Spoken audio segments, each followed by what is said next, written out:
Mare, tumaya ka na ng wedding.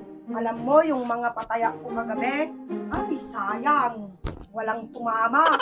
Sayang, puro sila 1 ball. Kaya yung numero mo, Mare, tayaan mo na. Baka manalo ka. Hindi naman na ako manalo-nalo dyan sa wedding na yan. Puro na lang talo. Eh, ang dami nyo pa namang pinagtatayaan ko. Last lang nung pinanalo mo ako nung, ewan ko kung anong taon yun. Matagal na din yun. Ikaw naman, Mare, huwag kang mawalan ng pag-asa. Malay mo ngayon, baka eto yung swerte mo, kaya tumaya ka na. Tatayain mo na ako, eh, hindi mo pa nga nasasabi yung labas kagabi. Ay, oo nga pala.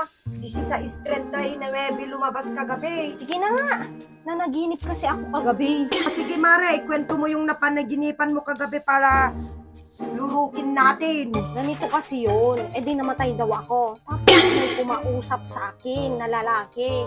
May hawak nga eh, hindi ko nga alam kung kalawit yun o manok. Tapos sabi niya, bumalik daw ako sa lupa at hindi pa tapos yung mga utang at babayarin ko. Yun lang, tapos nagising na ako. Ay, nararamdaman ko, Mare, mananalo ka ngayon. Yung kalawit, 7 yun. O yung manok naman, 3 yun, Mare. Kaya, 7-3 ang tayaan mo. O sige, tayaan mo yan ng 100 ha. Ay, malaki yung panalo mo dito, Mare. Kaso lang, pag nanalo ka dito, ay nako, baka dito ka na. Tayaan ko na yan ng 100. Baka dyan na ako swertin at makapagbayad na ng utang. Ay, malaki to, Mare. Makakabayad ka na nito. Kaso lang, pag nanalo ka dito, baka dito ka na matuluyan. O sige, alis na ako ha, para may remit ko na. Uy, ikaw naman, panaginip lang yun. Kaya ulit, 20-25 ang labas ng wedding. Uy, Mare, ano? Anong labas?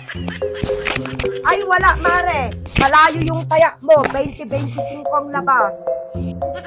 Sa susunod nga, wag na kayong nagpupuntahan doon sa bahay. Kulang yata kayo sa ligo, kaya wala kayong napapatama. Oh, sayang yung 100 ko. Nabudol mo na naman ako. Tinigil mo pa ako, bakit ako ba yung nagbobola? Nakamalas ka lang na.